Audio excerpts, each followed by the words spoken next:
സുചേട്ടാ നമസ്കാരം. നമസ്കാരം. സുചേട്ടാ, നമ്മുടെ യുവാക്കൾ ഏത് രീതിയിലാണ് സഞ്ചരിക്കുന്നത് എന്നുള്ള കാര്യങ്ങൾ ചിന്തിക്കുമ്പോൾ സത്യം പറഞ്ഞാൽ ഒന്നാമത്തെ കാര്യം ഭയമാവും, രണ്ടാമത്തെ കാര്യം അവരെ ഓർത്ത് നമുക്ക് പരിതപിക്കേണ്ടി വരും എന്നുള്ളതാണ് മനസ്സിലാകുന്ന കാര്യം എന്ന് പറയുന്നത്. പ്രണീത് മോറെ എന്ന് പറയുന്ന ഒരു സ്റ്റാൻഡപ്പ് കൊമേഡിയൻ ഒരു ഷോ നടത്തുന്നുണ്ട്. ഈ സ്റ്റാൻഡപ്പ് കൊമേഡിയന്റെ ഷോയാണ് ഇപ്പോൾ രാജ്യം മുഴുവൻ ചർച്ചയായിക്കൊണ്ടിരിക്കുന്നത്. ഈ സ്റ്റാൻഡപ്പ് കൊമേഡിയന്റെ ഷോയിൽ നടന്ന രണ്ട് കാര്യങ്ങൾ ഇപ്പോൾ നമ്മുടെ ഇന്ത്യൻ സോഷ്യൽ മീഡിയയെയും നമ്മുടെ നിയമവ്യവസ്ഥയെയും വല്ലാതെ ചോദ്യം ചെയ്യുകയാണ്, പിടിച്ചു കുലുക്കുകയാണ് എന്ന് തന്നെ പറയേണ്ടി വരും. അത് കഴിഞ്ഞ് നമുക്ക് കേരളത്തിലേക്ക് വരാം. കേരളത്തിൽ സമാനമായിട്ടുള്ള ഒരു സംഭവം നടന്നിട്ടുണ്ട്. അത് തൊപ്പി എന്ന് പറയുന്ന ബ്ലോഗറുമായിട്ട് ബന്ധപ്പെട്ടുള്ളതാണ്. അതിലേക്ക് നമുക്ക് വരാം. ഈ പ്രണീത് മോറ എന്ന് പറയുന്ന ഇയാളുടെ ഒരു വിഷയം, അതായത് Indian woman roast misogynist ₹370 biryani video with dark comedy എന്നുള്ളതാണ്. ഈ ഡാർക്ക് കോമഡി എന്ന് പറഞ്ഞൊരു സാധനം ഉണ്ടല്ലോ, ഈ ഡാർക്ക് കോമഡിക്ക് വേണ്ടി നമ്മുടെ സ്ത്രീകളുടെ മാനത്തെ ചോദ്യം ചെയ്യൽ, കുട്ടികളെ സെക്ഷലി അബ്യൂസ് ചെയ്യൽ, പിഡോഫൈലുകളെ ഗ്ലോറിഫൈ ചെയ്യൽ, ഇതൊക്കെയാണ് ഈ ഡാർക്ക് കോമഡിയിലൂടെ അവർ പ്രധാനമായിട്ടും ഉദ്ദേശിച്ചുകൊണ്ടിരിക്കുന്ന കാര്യം. അപ്പോൾ ഇയാളുടെ ഒരു പ്രശ്നം എന്ന് പറഞ്ഞാൽ ഇയാളൊരു കോമഡി അതിനകത്ത് അടിച്ചു. ഇയാളുടെ കോമഡിക്ക് ഈ ഷോയ്ക്കകത്ത് ഒരു കോമഡി വന്നു. ആ കോമഡി എന്ന് പറഞ്ഞാൽ, കോമഡി എന്ന് ഞാൻ പറയുന്നില്ല, हमने चिकन बिरयानी खाई, वो आई होगी ₹360 की, फिर वो कहती है कि घर चोर आओ, मैंने कहा कि ₹370 लगे हैं तो യൂസ് തോ വസൂൽ തോ കറുക ഹി എന്നാണ് ഇയാൾ പറഞ്ഞിരിക്കുന്നത്. അതിന്റെ പ്രധാനപ്പെട്ട ഒരു ഇതെന്ന് പറഞ്ഞാൽ, ഞാൻ എൻ്റെ കാമുകിയെ കൊണ്ട് ഒരു ഹോട്ടലിലേക്ക് പോയി, അവിടെ നിന്ന് 360-370 രൂപയുടെ ഒരു ബിരിയാണി കഴിച്ചു. അങ്ങനെ ഒരു ബിരിയാണി കഴിച്ചു കഴിഞ്ഞ ശേഷം, ഈ ബിരിയാണി 370 രൂപയുടേതാണെങ്കിലും ഞാൻ എൻ്റെ കാമുകിക്ക് വാങ്ങിച്ചു കൊടുത്ത ബിരിയാണിയാണ്. പക്ഷേ ഇത് എങ്ങനെ ഈ കാമുകിയുടെ കയ്യിൽ നിന്നും ഈ പൈസ വസൂലാക്കും എന്ന് എനിക്കൊരു തോട്ട് വന്നു. അപ്പോൾ ഞാൻ എൻ്റെ കാമുകിയോട് പറഞ്ഞു, നീ ഒരു കാര്യം ചെയ്യൂ, കുറച്ച് നേരത്തേക്ക് എൻ്റെ വീട്ടിലേക്ക് ഒന്ന് വന്ന് നിൽക്കൂ എന്നാണ് ഇയാൾ പറയുന്നത്. അപ്പൊ ഇയാൾ അങ്ങനെ പറഞ്ഞപ്പോ ആ സദസ്സ് മുഴുവൻ കൈയടിക്കുന്ന കാഴ്ചയാണ്. ആർത്ത് ചിരിക്കുന്നു, കൈയടിക്കുന്നു.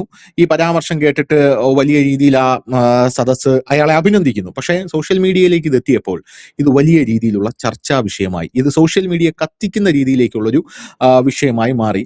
അപ്പോൾ ഹിമാൻഷു ജാൻഗ്ര എന്ന് പറയുന്ന ഒരു വ്യക്തിയാണ് ഈ പ്രണീത് മോറെ ഷോയിൽ ഈ പരാമർശം നടത്തിയത്. ഈ പരാമർശം നടത്തിയപ്പോൾ ഇയാളെ പോലുള്ള പുരുഷന്മാർ സ്ത്രീകളെക്കുറിച്ച് എന്താണ് ചിന്തിക്കുന്നതെന്നും അവർ എങ്ങനെ പെരുമാറുന്നുവെന്നും വെളിപ്പെടുത്തുന്ന വീഡിയോ ആണിത് എന്ന് ഇൻസ്റ്റാഗ്രാമിൽ ഇത് വലിയ രീതിയിലുള്ള വിമർശനം വന്നു. ഇതിപ്പോ നമ്മുടെ അന്വേഷണം നേരിട്ടുകൊണ്ടിരിക്കുകയാണ് ഇവന്മാരെന്നുള്ള റിപ്പോർട്ടുകളാണ് ഇപ്പോൾ പുറത്തു വരുന്നത്. ഇയാളുടെ സ്ത്രീ വിരുദ്ധ പരാമർശങ്ങൾ സോഷ്യൽ മീഡിയ തോണ്ടിയെടുക്കാൻ തുടങ്ങി. സ്വാഭാവികമായിട്ടും അങ്ങനെയാണല്ലോ, ഒരു സംഭവം വന്നു കഴിഞ്ഞാൽ പഴയ വീഡിയോ എല്ലാം ചെകഞ്ഞു നോക്കും നാട്ടുകാർ. അപ്പൊ അതിനകത്ത് മുഴുവൻ ഇത്തരത്തിലുള്ള സ്ത്രീ വിരുദ്ധ പരാമർശമാണ്. പക്ഷേ പണി കിട്ടിയത് വേറൊരു സ്ത്രീക്ക് കൂടെയാണ് എന്നുള്ളതാണ്. ഇയാളുടെ പഴയ വീഡിയോ ഒക്കെ ചെകഞ്ഞെടുത്ത് നോക്കിയപ്പോൾ ഇതേ ഷോയിൽ, അതായത് സ്റ്റാൻഡപ്പ് കൊമേഡിയനും യൂട്യൂബറുമായിട്ടുള്ള പ്രണീത് മോറയുടെ ഇതേ ഷോയിൽ, ഈ ഷോ എന്ന് പറഞ്ഞു കഴിഞ്ഞാലുണ്ടല്ലോ, ഒരു ഷോയ്ക്ക് 2 കോടി 3 കോടി രൂപയൊക്കെയാണ് ഈ സ്റ്റാൻഡപ്പ് കൊമേഡിയന്മാർ മേടിക്കുന്നത് എന്നുള്ളതാണ്. നല്ല കാശാണ് ഇവർ മേടിക്കുന്നത് എന്നുള്ളതാണ് യൂട്യൂബർമാർ മേടിക്കുന്നത് ഈ സ്റ്റാൻഡപ്പ് കോമഡി നടത്തിയിട്ട്. അപ്പൊ അതിനകത്ത് മുംബൈയിലെ ഒരു MBBS വിദ്യാർത്ഥി, മുംബൈ KEM മെഡിക്കൽ കോളേജിലെ ഒരു കോളേജ് വിദ്യാർത്ഥിയായിട്ടുള്ള സേജൽ പവാറിന്റെ ഒരു പരാമർശം വലിയ രീതിയിൽ വീണ്ടും സോഷ്യൽ മീഡിയയിൽ ശ്രദ്ധയിൽപ്പെടുന്നു. അവർ പറയുന്ന ഒരു കാര്യം എന്ന് പറഞ്ഞാൽ, ഇപ്പൊ മുഖ്യമന്ത്രി ദേവേന്ദ്ര ഫട്നാവിസും ഈ വിഷയത്തിൽ ഇടപെട്ടു എന്നുള്ളതാണ്. അവർ പറയുന്ന കാര്യം എന്ന് പറഞ്ഞാൽ, പോസ്റ്റ്മോർട്ടത്തിനിടെ, ഇവരൊരു MBBS വിദ്യാർത്ഥിയാണല്ലോ, പോസ്റ്റ്മോർട്ടം ചെയ്യാനായിട്ട് നിൽക്കുമ്പോൾ അവരുടെ മുമ്പിൽ വരുന്ന പുരുഷ മൃതദേഹങ്ങൾ, ആ ഓട്ടോപ്സിക്ക് വരുന്ന പുരുഷ മൃതദേഹങ്ങളുടെ ജനനേന്ദ്രിയത്തിന്റെ വലിപ്പം അളന്ന് നമ്മൾ പൊട്ടിച്ചിരിക്കാറുണ്ടായിരുന്നു എന്നാണ് ഇവർ പറയുന്ന മറ്റൊരു കാര്യം എന്ന് പറഞ്ഞാൽ. എത്ര തരംതാഴ്ന്ന ഒരു പ്രസ്താവനയാണ് എന്ന് ആലോചിച്ച് നോക്കണം. അപ്പോൾ വലിയ രീതിയിലുള്ള വിഷയം ഇതിനോട് ചേർന്ന് ഇപ്പോൾ വന്നിരിക്കുകയാണ്. ആ കോളേജ് തന്നെ ഇവർക്കെതിരെ രംഗത്തെത്തി. ഇങ്ങനെ ഒരു വിദ്യാർത്ഥി എങ്ങനെ ഞങ്ങളുടെ കോളേജിൽ പഠിക്കുന്നു, മെഡിക്കൽ എത്തിക്സിനൊക്കെ വിരുദ്ധമായിട്ടുള്ള ഒരു സ്ത്രീയാണിവർ എന്ന് പറഞ്ഞ് അവർ രംഗത്തെത്തി. ഇവർക്കെതിരെ നടപടി സ്വീകരിക്കുമെന്ന് ഈ കോളേജ് അധികൃതർ തന്നെ പറയുന്ന ഒരു കാഴ്ച നമുക്ക് കാണാമായിരുന്നു. അപ്പൊ ഇതൊക്കെ ഉത്തരേന്ത്യയിൽ നടക്കുന്ന കാര്യങ്ങളാണ്. അപ്പൊ ഉത്തരേന്ത്യയിൽ നടക്കുന്ന ഇത്തരം കാര്യങ്ങൾ നമ്മുടെ കേരളത്തിൽ വലിയ ചർച്ചാ വിഷയമാവാറുണ്ട്. കാരണം ഉത്തരേന്ത്യൻ ജനങ്ങൾക്ക് വിവരമില്ല, വിദ്യാഭ്യാസമില്ല എന്നൊക്കെ പറഞ്ഞ് കേരളത്തിലെ പല ആൾക്കാരും ഇതിർത്ത് സോഷ്യൽ മീഡിയയിൽ പൊലിപ്പിച്ച് കാണിക്കാറുണ്ടല്ലോ. ഉത്തരേന്ത്യയിൽ ചെറിയൊരു വിഷയം നടന്നാൽ പോലും അതിർത്ത് പൊലിപ്പിച്ച് കാണിക്കാറുണ്ട്. പക്ഷേ കേരളത്തിലെ അവസ്ഥ എന്ന് പറഞ്ഞാൽ ഇതിലും പരിതാപകരമാണ് കേരളത്തിലെ അവസ്ഥ. തൊപ്പി എന്ന് പറയുന്ന ഒരു ഇൻഫ്ലുവൻസർ കേരളത്തിൽ, ആ തൊപ്പി എന്ന് പറയുന്ന ഇൻഫ്ലുവൻസറിന്റെ ഒരു ഗ്യാങ്, ആ ഗ്യാങ്ങിനെ വെച്ച് വൈകുന്നേരം ലൈവ് ഇടലാണ് ഇവരുടെ പ്രധാനപ്പെട്ട പണി. അങ്ങനെ ലൈവ് ഇടുന്ന ഈ ഗ്യാങ് ഒരു സുപ്രഭാതത്തിൽ തല്ലിപ്പിരിഞ്ഞ ശേഷം പരസ്പരം അങ്ങോട്ടും ഇങ്ങോട്ടും ചളിവാരി എറിയുകയാണ് ഇവർ. പക്ഷെ ചളിവാരി എറിയുകയാണെന്ന് പറയുമ്പോൾ അതിനും കാണാനായിട്ട് ആൾക്കാരുണ്ട്. ഇതിലൊരു പ്രധാനപ്പെട്ട വിഷയം എന്ന് പറഞ്ഞാൽ, ഈ തൊപ്പി എന്ന് പറയുന്ന ഗ്യാങ്ങിന്റെ ആരാധകർ 99.99% കൊച്ചുകുട്ടികളാണെന്നുള്ളതാണ്.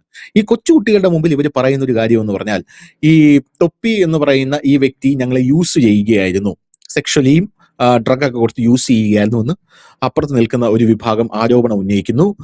തൊപ്പിയുടെ ഷഡ്ഡി വരെ ഞങ്ങൾ കഴുകിയിടേണ്ടി വരും, ഞങ്ങൾ അടിമകളെ പോലെയാണ് കണ്ടത്, ഞങ്ങളുടെ യൂട്യൂബ് ചാനലിന്റെ റവന്യൂ തൊപ്പി ഗ്രാബ് ചെയ്തു, പോരാത്തതിന് ഞങ്ങളെ കൊണ്ട് ഇയാളുടെ അടിമപ്പണി ചെയ്യിക്കുന്നു എന്നിവരും ആരോപിക്കുന്നു. തൊപ്പി വീണ്ടും ഒരു ലൈവിൽ വന്നിട്ട് പറയുന്നു, എന്റെ വീട്ടിൽ കിടന്ന് ഇവർ കാണിക്കുന്ന പരിപാടി എന്താണ് എന്നറിയാമോ എന്ന് പറഞ്ഞ് തൊപ്പി ഒരു വീഡിയോ ലൈവ് സ്ട്രീം ചെയ്യുന്നു. യൂട്യൂബിൽ ലൈവ് സ്ട്രീം, കണ്ടന്റ് വയലേഷൻ ഒക്കെ ഉള്ള ഒരു പ്ലാറ്റ്ഫോമാണ് യൂട്യൂബ് എന്നറിയാമല്ലോ. അത് ലൈവ് സ്ട്രീം ചെയ്യാണ്. ലൈവ് സ്ട്രീമിൽ ഇവര് തമ്മിൽ സ്വർഗ്ഗരതിയിൽ ഏർപ്പെടുന്ന ഒരു വീഡിയോ ആണ് തൊപ്പി ലൈവ് സ്ട്രീം ആയിട്ട് കൊടുക്കുന്നത്. അങ്ങനെ സ്വർഗ്ഗരതിയിൽ ഏർപ്പെടുന്നു എന്നുള്ളത് അവിടെ നിൽക്കട്ടെ, അത് ശരിയാണോ തെറ്റാണോ എന്നുള്ളതൊക്കെ രണ്ടാമത്തെ കാര്യം. അതിനെതിരെ ഇവര് വീണ്ടും ഒരു ലൈവ് വരുന്നു. ഇവര് വരുന്ന ലൈവിനകത്ത് ഈ തൊപ്പിയുടെ വീട്ടിനകത്ത് നിന്നും മെത്ത്, MDMA, ഡ്രഗ്സ് ഇതെല്ലാം ഇവർ ഉപയോഗിക്കുന്നതും അതിനകത്ത് സൂക്ഷിച്ചിരിക്കുന്നതുമായിട്ടുള്ള ദൃശ്യങ്ങളാണ് ഇവർ പുറത്തു വിട്ടുകൊണ്ടിരിക്കുന്നത്. എന്നിട്ട് ഇവർ പറയുന്നു തൊപ്പിയാണ് ഞങ്ങൾക്ക് ഡ്രഗ്സ് തരുന്നത്. പിന്നെ തൊപ്പിയുടെ ഒരുപാട് ക്ലിപ്സ്, അതായത് തൊപ്പി ഇങ്ങനെ വണ്ടിയിലേക്ക് പോകുമ്പോൾ ഒരു മൈനറായിട്ടുള്ള ഒരു പെൺകുട്ടിയെ കാണുമ്പോൾ ഇവളുടെ വീട്ടിന്റെ സാഹചര്യങ്ങൾ അന്വേഷിക്കൂ, പാവപ്പെട്ട സ്ത്രീ ആണെങ്കിൽ ഞങ്ങൾക്ക് ഉപയോഗിക്കാൻ സാധിക്കുമോ, പതുക്കെ പോയി മുട്ടാം എന്നൊക്കെയുള്ള, ഒന്ന് ആലോചിച്ച് നോക്കൂ, മൃഗങ്ങൾ പോലും ചിന്തിക്കാത്ത രീതിയിലുള്ള എന്ത് പറയണമെന്ന് എനിക്ക് അറിഞ്ഞൂടാ, ഞാൻ വാക്കുകൾക്ക് വേണ്ടി സ്ട്രഗിൾ ചെയ്യുകയാണ്. അങ്ങനത്തെ രീതിയിലാണ് കാര്യങ്ങൾ പോകുന്നത്. അപ്പൊ നമ്മുടെ യുവാക്കളുടെ ഒരു നിലവാരം, അതിന് സപ്പോർട്ട് കൊടുക്കുന്ന ഈ കൊച്ചുകുട്ടികൾ കാണുന്ന ഈ ഒരു പ്ലാറ്റ്ഫോമിൽ ആ കൊച്ചുകുട്ടികളുടെ മൈൻഡ് സെറ്റ് ഏത് രീതിയിലായിരിക്കും ആ സമയത്ത് പോകുന്നത്, ഇത് മാതാപിതാക്കൾ ശ്രദ്ധിക്കുന്നില്ല എന്നുള്ളതാണ്. ഈ തൊപ്പിയെ മാത്രമായിട്ട് ഞാൻ കുറ്റം പറയുന്നത്. ഇത് ഒരുപാട് ഗ്യാങ്ങുകളുണ്ട്. ഇപ്പോ DGP നേരിട്ട് ഇടപെട്ടിരിക്കുകയാണ് ഈ കാര്യത്തിൽ, അന്വേഷണം പ്രഖ്യാപിച്ചിരിക്കുകയാണ്, മരിക്കുക പ്രത്യേക അന്വേഷണ സംഘം രൂപീകരിച്ചിരിക്കുകയാണ്. അപ്പൊ എന്താണ് യഥാർത്ഥത്തിൽ ഈ സോഷ്യൽ മീഡിയ വഴി നടക്കുന്നത്? കേരളത്തിലെ മാത്രമല്ല പറയുന്നത്, നമ്മുടെ രാജ്യമെമ്പാടും ഈ വിഷയങ്ങളെല്ലാം ഉണ്ടായിട്ടുണ്ട്. ഇതൊരു നിയന്ത്രണം വരണ്ടേ?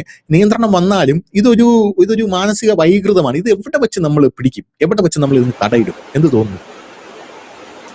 ഈ മാധ്യമങ്ങളുടെ ഒരു അതിപ്രസരമാണ് ഇപ്പോൾ സോഷ്യൽ മീഡിയ. ഇപ്പോൾ യൂട്യൂബും ഫേസ്ബുക്കും വാട്സപ്പും കഴിഞ്ഞിട്ട് ഇപ്പോൾ അനവധി സോഷ്യൽ മീഡിയ പ്ലാറ്റ്ഫോമുകളുണ്ട്. അതായത് ഈ ഫിലിമുകൾ OTT അടിസ്ഥാനത്തിൽ, അതുകൊണ്ടാണ് കേന്ദ്ര സർക്കാർ ഈ OTT പ്ലാറ്റ്ഫോമുകൾക്ക് ഒരു നിയന്ത്രണം കൊണ്ടുവന്നിരുന്നു. അത് പതുക്കെ എല്ലാത്തിലേക്കും കൊണ്ടുവരും. കാരണം ഈ നമുക്ക് പരിചിതമല്ലാത്ത OTT പ്ലാറ്റ്ഫോമുകളുണ്ട്. അതിനകത്ത് ഈ സെക്സ് ആയിട്ടുള്ള, അതായത് ന്യൂഡായിട്ടുള്ള ഫിലിംസുകളും മറ്റും ഒക്കെ നമ്മുടെ നാട്ടിൽ തന്നെ ഷൂട്ട് ചെയ്തിട്ട് അതിലേക്ക് അപ്ലോഡ് ചെയ്യുന്നുണ്ട്. അത്തരം പ്ലാറ്റ്ഫോമുകളൊക്കെ ഇപ്പോൾ പിടുത്തം വീണിരിക്കുന്നു. ഇപ്പൊ അങ്ങനത്തെ പ്ലാറ്റ്ഫോമുകൾ അധികം പറ്റില്ല എങ്കിൽ തന്നെയും ഇപ്പോഴും ആ പ്ലാറ്റ്ഫോമുകൾ പോകുന്നുണ്ട്. അതൊരു വലിയ പിടുത്തം വീഴുന്നു. ഈ UP-യിലെ ഇപ്പൊ നാഷണൽ മീഡിയാസ് ഒക്കെ ശ്രദ്ധിക്കുന്ന പ്രേക്ഷകർക്ക് മനസ്സിലാകും, കഴിഞ്ഞ കുറെ ദിവസങ്ങളായിട്ട് ബിരിയാണി 360 എന്നുള്ള ഒരു വലിയ ക്യാമ്പയിൻ തന്നെ നടന്നുകൊണ്ടിരിക്കുകയാണ്, വലിയ ചർച്ചയായി മാറിയിരിക്കുന്നു. അതില് ആ കോമഡിക്ക് വന്ന് ചെറുക്കൻ, കോമഡി പറയാനായി എത്തിയ ആ യുവാവ് പറഞ്ഞ കാര്യം, 360 രൂപ കൊടുത്ത് ഞാനൊരു പെൺകുട്ടിക്ക് ബിരിയാണി വാങ്ങിക്കൊടുത്തു, അത് മുതലാക്കാനായിട്ട് ഞാൻ അവളെ എന്റെ റൂമിലേക്ക് വിളിച്ചു, മുതലാക്കണമല്ലോ അവൾക്ക് അത് വാങ്ങിക്കൊടുത്തെങ്കിൽ എന്ന് പറയുന്നു. ആർത്തിച്ചിരിക്കുന്ന ഒരു ജനം. ഈ ഇത്തരം സ്റ്റാൻഡപ്പ് കോമഡികളും ഒപ്പം തന്നെ ഈ ഗെയിമിംഗ് സ്ട്രീംസും ഇതിലൊക്കെ പങ്കെടുക്കുന്നത് കൂടുതൽ കുട്ടികളാണ്. അത് ഒരു കുട്ടി എന്ന് പറഞ്ഞാൽ വളർന്നു വരുന്ന ഒരു പൗരനാണ്. അപ്പോൾ ശരിക്കും പറഞ്ഞാൽ അവൻ പഠിക്കുന്നത് ഇങ്ങനെയാണ്. അപ്പൊ ഇതൊക്കെ ഒരു പ്രശ്നമല്ലല്ലേ? അപ്പൊ നമ്മൾ എന്തെങ്കിലുമൊക്കെ ഒരു പെൺകുട്ടിക്ക് വാങ്ങിക്കൊടുത്താൽ അവളെ യൂസ് ചെയ്തത് മുതലാക്കുകയും കൂടെ വേണം എന്നൊരു തെറ്റായ ചിന്താഗതി, ഇല്ലെങ്കിൽ തെറ്റായ രീതിയിലേക്ക് അത് ആളുകളിലേക്ക് പ്രചരിപ്പിക്കുക കൂടിയാണ് അതിനകത്ത് ഒരു കാര്യം. രണ്ടാമത്തെ ഒരു കാര്യം ഈ പെൺകുട്ടികളുടെ കാര്യമാണ്, ഈ ഡെഡ് ബോഡിയെ അപമാനിച്ചത്. കാരണം ഒരു മൃതദേഹത്തോട് പോലും അനാദരവ് കാട്ടരുത് എന്നാണ് ലോക നിയമം തന്നെ, ഇന്ത്യയുടെ നിയമമല്ല, ലോക നിയമം തന്നെ. അതുകൊണ്ട് തന്നെയാണ് നമ്മളുടെ ഇപ്പൊ അനാഥ ശവങ്ങൾ പോലും നമ്മുടെ നാട്ടിലെ ആചാരപൂർവമാണ് അതിനെ മറവ് ചെയ്യുന്നത്. അല്ലാതെ കണ്ട പട്ടിക്കും പൂച്ചയ്ക്കും തിന്നാനിട്ട് കൊടുക്കുകയല്ല ചെയ്യുന്നത്. ആചാരം അനുസരിച്ചാണ് മറവ് ചെയ്യുന്നത്. നമ്മുടെ പട്ടാളക്കാരാണെന്നുണ്ടെങ്കിൽ ശത്രുരാജ്യത്തിന്റെ സൈനികർക്ക് പോലും അവരുടെ മതപരമായ ആചാരം അനുസരിച്ചിട്ടാണ് അവരത് ഏറ്റെടുക്കാൻ തയ്യാറായില്ല എങ്കിൽ ആ മൃതദേഹം നമ്മൾ മതപരമായ ആചാരപ്രകാരമാണ് നമ്മൾ സംസ്കരിക്കുന്നത്. ഇങ്ങനെയൊക്കെ ഉള്ള അതായത് വേറൊരു തലം ഉള്ളത് ബിചേട്ടാ, ഈ പാശ്ചാത്യ രാജ്യങ്ങളിൽ ഈ നെക്രോഫീലിയ എന്ന് പറയുന്ന ഒരു സാധനമുണ്ട്. നെക്രോഫീലിയ ഇൻ ദ സെൻസ് ഈ മൃതദേഹങ്ങളുമായി ലൈംഗിക വൈകൃതങ്ങളിൽ ഏർപ്പെടുക എന്നുള്ളതാണ്.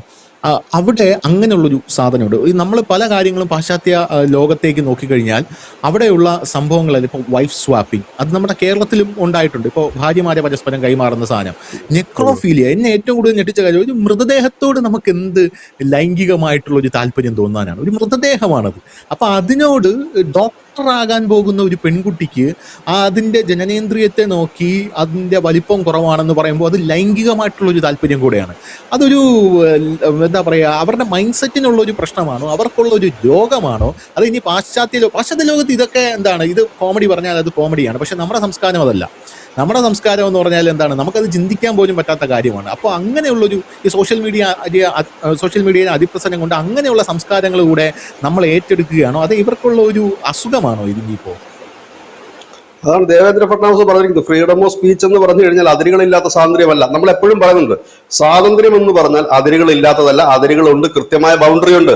അതിനപ്പുറത്തേക്ക് ഞാൻ ചോദിച്ചിട്ട്, വലിയ സ്വാതന്ത്ര്യമുള്ള രാജ്യമാണ്, നാളെ നമുക്കിവിടെ വസ്ത്രമില്ലാതെ റോഡിൽ കൂടെ പോകാൻ കഴിയുമോ? കഴിയില്ല. കാരണം അത് ഈ റൂൾസിന് നമുക്ക് വിരുദ്ധമാണത്. അത് നമ്മുടെ സ്വാതന്ത്ര്യമാണ്. എന്റെ ഇഷ്ടം പോലെ ഞാൻ പ്രവർത്തിക്കും. എല്ലാവരും പറയത്തില്ലേ, ഞങ്ങളെ അങ്ങനെ വാമൂടി കിട്ടാൻ പറ്റത്തില്ല, നമുക്ക് ഇഷ്ടമുള്ളത് പറയും.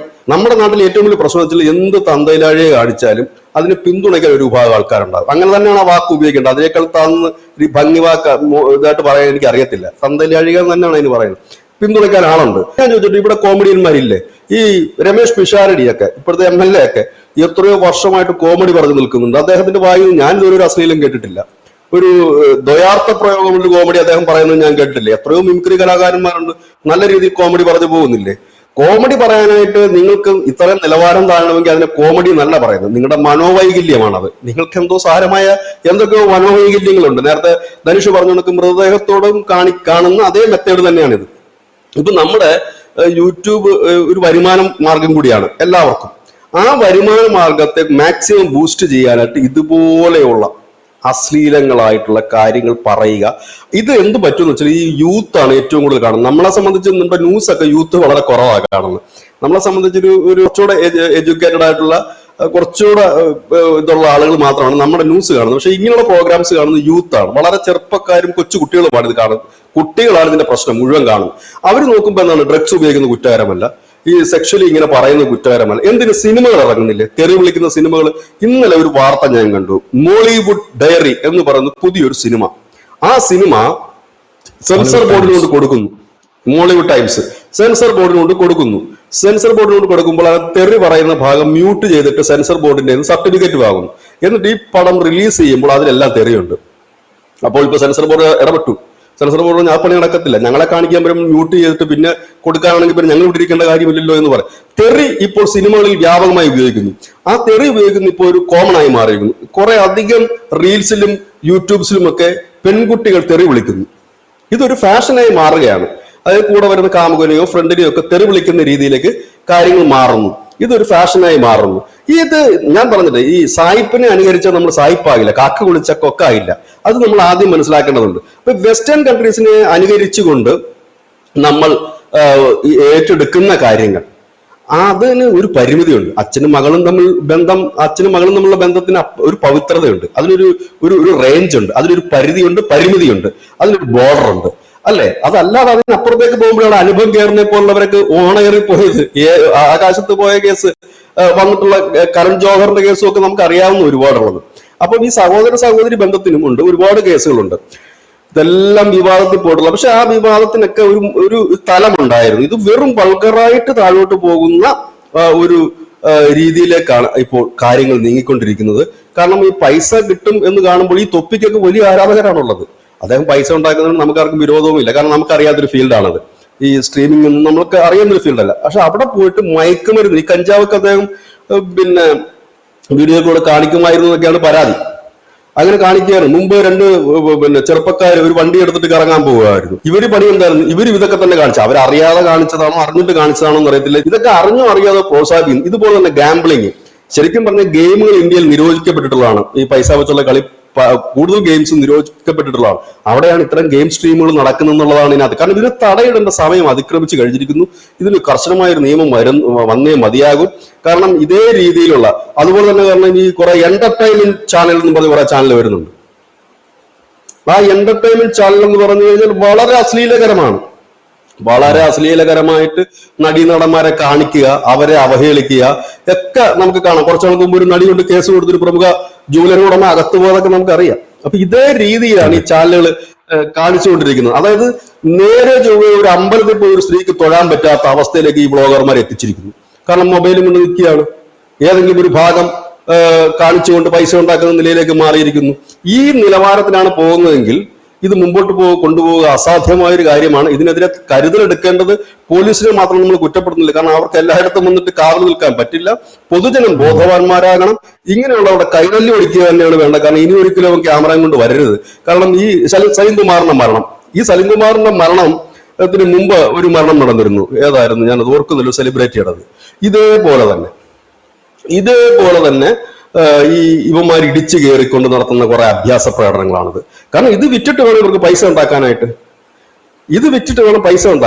ഇതേ രീതിയിലാണ് പോകുന്നത്. ശ്രീനിവാസന്റെ മരണം അപ്പൊ ഇതേ രീതിയിലാണ് പോകുന്നത്. ഇത് ശരിയായ രീതിയല്ല. ഇത് മാധ്യമ പ്രവർത്തനമല്ല, ഇത് മാധ്യമ പ്രവർത്തകരുമല്ല. ഇവർക്ക് ഒരാൾക്ക് പോലും ജേർണലിസം, ഞാൻ ഇതിനകത്ത് പലരെയും ഞാൻ തിരക്കിയിട്ടുണ്ട്, ജേർണലിസത്തിന്റെ കോളേജിന്റെ പടിവാതിലോ കൂടെ പോയിട്ടില്ല. അതിന്റെ റോഡ് സൈഡിൽ കൂടെ പോലും ഇവന്മാര് പോയിട്ടില്ല. വരുന്നു, തൊലിക്കെട്ടി ഭയങ്കരമാണെങ്കിൽ ആർക്കും ഒരു ബ്ലോഗർ ആകാം. പറയുന്നത് ഞങ്ങൾ എന്റർടൈൻമെന്റ് ജേർണലിസം, എല്ലാവരും അല്ല ഞാൻ പറയാം. നല്ല രീതിയിൽ ഈ എന്റർടൈൻമെന്റ് പ്രോഗ്രാം ചെയ്യുന്ന ഒരുപാട് ആങ്കേഴ്സ് ഉണ്ട്, നല്ല രീതിയിൽ ചെയ്യുന്നവരുണ്ട്, നന്നായിട്ട് ആ വൃത്തിയായിട്ട് ആ സബ്ജക്ട് പഠിച്ച് വളരെ മാന്യമായി ചെയ്യുന്നവരുണ്ട്. ഇത് മാന്യത അല്ലാതെ എന്തൊക്കെ ചോദ്യങ്ങളാണ് ചോദിക്കുന്നത്, ഇല്ലെങ്കിൽ എന്തൊക്കെയാണ് പറയുന്നത് എന്നുള്ളതാണ്. എന്നിട്ട് ഇതിന്റെ ക്ലിപ്സുകൾ വെട്ടിയിട്ടിട്ട് ഉള്ള പരിപാടികൾ, അശ്ലീലം പറയുക, അങ്ങനെ വളരെ മലീമസമായിട്ടൊരു കാര്യമാണ്. ഇതിന്റെ വേറൊരു വശം കഴിഞ്ഞ ദിവസം പ്രമുഖ സിനിമ ക്രിട്ടിക്കായിട്ടുള്ള അശ്വന്ത് ഗോക്ക് പറയുന്നത് ഞാൻ കേട്ടു. അത് വളരെ സത്യമായിട്ടുള്ള ഒരു കാര്യമാണ്. കാരണം ഇവരെ വളർത്തുന്നത് ആരാണ്?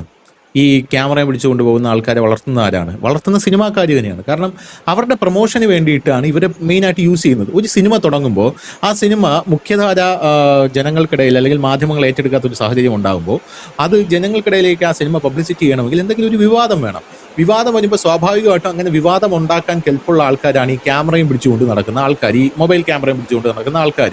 അപ്പൊ ഇവരാണ് ഈ സിനിമയ്ക്ക് പ്രൊമോഷൻ കൊടുക്കാനായിട്ട് ഒരു 100 മൊബൈലും പിടിച്ചുകൊണ്ടിരിക്കുന്ന ആൾക്കാർ ഒരു സിനിമയ്ക്ക് പ്രൊമോഷൻ കൊടുത്താൽ കിട്ടുന്ന അത്രയും പ്രൊമോഷൻ ഇവിടെയുള്ള സാറ്റലൈറ്റ് മാധ്യമങ്ങൾ ഇപ്പോൾ കൊടുത്താൽ കിട്ടുന്നില്ല എന്നത് സത്യമായിട്ടുള്ള ഒരു കാര്യമാണ്. ഇവർ വളർത്തുന്ന ആൾക്കാർ അത് വിളിച്ചേട്ടാൻ ഒരു സിനിമ കാണാൻ തുടങ്ങുമ്പോൾ ആ സിനിമയുടെ മുമ്പിൽ ഈ ഇത് കൊടുക്കുമല്ലോ, ഈ താങ്ക് യു കൊടുക്കുമല്ലോ. ആർക്കൊക്കെയാണ് നന്ദി പറയുന്നത് ശ്രദ്ധിച്ചാൽ മനസ്സിലാവും. അതിനകത്ത് ഈ സോഷ്യൽ മീഡിയയിലെ നമ്മൾ കണ്ടാൽ അയ്യേ എന്ന് പറയുന്ന എല്ലാ തുക്കടാ പേജുകൾക്കും ഇവർ നന്ദി പറയുന്നത് നമുക്ക് ഇവരാണ് ഇവരെ തീറ്റിപ്പോറ്റുന്നത് യഥാർത്ഥത്തിൽ. പക്ഷേ ഇവരെ എങ്ങനെ തീറ്റിപ്പോറ്റുമ്പോൾ ഇവരുടെ ബാഹുല്യം കൂടുകയും ഇവർ സ്വാഭാവികമായിട്ടും ഞങ്ങളും ജേർണലിസ്റ്റ് ആണെന്നൊരു തോന്നൽ ഇവർക്ക് ഉണ്ടാവുകയും ഇവരൊരു സാമൂഹ്യ വിരുദ്ധ പ്രവർത്തകരായിട്ട് പിന്നീട് മാറുകയും ചെയ്യുന്ന കാര്യമാണ്. കാരണം ഒരാൾക്ക് പോലും സ്വസ്ഥമായിട്ട് ഒരു സ്ഥലത്ത് പോകാൻ പറ്റാത്ത ഒരു അവസ്ഥ ഉണ്ടാകുകയും ചെയ്യുന്നു. പിന്നെ അങ്ങനെ പോകാൻ പറ്റാത്ത അവസ്ഥയെന്ന് നമ്മളെ തോന്നിപ്പിക്കുന്ന രീതിയുണ്ട് കേട്ടോ. അതായത് ഒരു നടി ഒരു സ്ഥലത്തേക്ക് വരുന്നുണ്ടെങ്കിൽ ഇവർ പറയുന്നത്, അതായത് ഈ മൊബൈലും തൂക്കി നടക്കുന്ന ആൾക്കാർ പറയുന്നത്, ഞങ്ങളെ വിളിച്ചറിയിച്ചിട്ടല്ലേ ഞങ്ങൾ അങ്ങോട്ട് വന്നത്, നിങ്ങളല്ലേ പറഞ്ഞത് ഈ ആംഗിളിൽ നിന്ന് എടുക്കൂ ആ ആംഗിളിൽ നിന്ന് എടുക്കൂ എന്ന് പറഞ്ഞ് വന്നത്. അപ്പൊ എനിക്ക് ഇതിനെല്ലാമായിട്ട് ഈ നമുക്ക് അടുത്ത തലമുറയെ സംരക്ഷിക്കണമല്ലോ. അപ്പൊ എനിക്ക് ഇതിനെല്ലാമായിട്ട് ഒരു പരിഹാരമായിട്ട് എനിക്ക് നിലവിൽ തോന്നുന്നത് നമ്മുടെ ഇമാനുവൽ മാക്രോൺ ഒക്കെ ഫ്രാൻസിൽ ചെയ്തതുപോലെ കേന്ദ്രം ഒരു നമ്മുടെ മൈനറായിട്ടുള്ള കുട്ടികൾക്ക്, ഒരു 16-17 വയസ്സായിട്ടുള്ള കുട്ടികൾക്ക് സോഷ്യൽ മീഡിയ അവർ ഉപയോഗിക്കാൻ സമ്മതിക്കാതിരിക്കുക, നിരോധിക്കുക എന്നുള്ളതാണ്. പല രാജ്യങ്ങളും ഇപ്പോൾ ആ നിരോധനം ഉണ്ട് എന്നാണ് നിലവിൽ എനിക്ക് തോന്നുന്നത്. പക്ഷെ അവിടെ ഒരു പ്രശ്നമുണ്ട്. പക്ഷേ ഈ അച്ഛന്റെ അമ്മയുടെ ഒക്കെ ഐഡിയകൾ വെച്ചിട്ട് ക്രിയേറ്റ് ചെയ്താലും മതിയല്ലോ. ഇപ്പൊ സോഷ്യൽ മീഡിയ നിയന്ത്രണം നമ്മുടെ രാജ്യം കൊണ്ടുവരുന്നുണ്ട്. അത് എനിക്ക് 2019 വന്നതാണ്. നമ്മുടെ ശ്രീമാൻ രാജീവ് ചന്ദ്രശേഖർ, ഇപ്പോഴത്തെ നമ്മുടെ BJP സംസ്ഥാന അധ്യക്ഷൻ, അദ്ദേഹം അത് IT-യുടെ സഹമന്ത്രിയായിരിക്കുന്ന കാലത്ത് കൊണ്ടുവന്നൊരു നിയമമുണ്ട്, വളരെ സ്ട്രോങ് നിയമമാണ്. അത് വന്നപ്പോൾ ഇവിടെ വലിയ ബഹളമായി, അഭിപ്രായ സ്വാതന്ത്ര്യത്തിൽ നിങ്ങൾ കൈവെക്കുന്നു എന്നൊക്കെ പറഞ്ഞിട്ടുണ്ട്. ഇനി ഞാൻ ഈ സിനിമയുടെ കാര്യം പറഞ്ഞുകൊണ്ട് ഞാൻ ഒരു കാര്യം കൂടെ പറയാം. ധനുഷിന് ഓർമ്മ ഉണ്ടാകും, ദേശാടനം എന്ന് പറഞ്ഞൊരു സിനിമ ഉണ്ട്, ജയരാജ് സംവിധാനം ചെയ്ത സിനിമ. ആ സിനിമയിൽ അങ്ങനെ വലിയ നടന്മാരൊന്നുമില്ല. ഒരു മിനി നായരാണ് അതിൽ നായിക, നമ്മുടെ വിജയരാഘവനാണ് നായകൻ, പിന്നെ ഒരു കുട്ടി, 3-4 കഥാപാത്രങ്ങൾ മാത്രമാണ് ആ സിനിമയിലുള്ളത്. ആ സിനിമ ഇറങ്ങിക്കഴിഞ്ഞിട്ട് ഈ ജയരാജന്റെ ഇന്റർവ്യൂ തന്നെ അദ്ദേഹം പറയുന്നുണ്ട്, എന്റെ കയ്യിൽ പണമില്ലായിരുന്നു, കടം മേടിച്ചും മറ്റുമൊക്കെ എങ്ങനെയൊക്കെയോ സിനിമ തട്ടിക്കുട്ടിയെടുക്കും, പോസ്റ്റർ അടിക്കാൻ പൈസ ഇല്ലായിരുന്നു. ആ സിനിമ എത്ര ദിവസം ഓടി കേരളത്തിൽ? ഇന്നും ദേശാടനം ജനങ്ങൾക്ക് കാണാപ്പാടമാണ്. അതിനകത്ത് ഡയലോഗുകളും പാട്ടും സിനിമയും ഒക്കെ. അതായത് നല്ല ചിത്രങ്ങൾ പരസ്യം കൊടുത്തില്ലെങ്കിലും കയറും എന്നുള്ളതിന്റെ ഏറ്റവും ഉദാഹരണമാണ് ഈ ദേശാടനം. നടീനടന്മാർ വലുതായിട്ടില്ല, വലിയ റേഞ്ചുള്ള നടീനടന്മാരൊന്നുമില്ല, ഒരു പബ്ലിസിറ്റി അതിന് കിട്ടിയില്ല.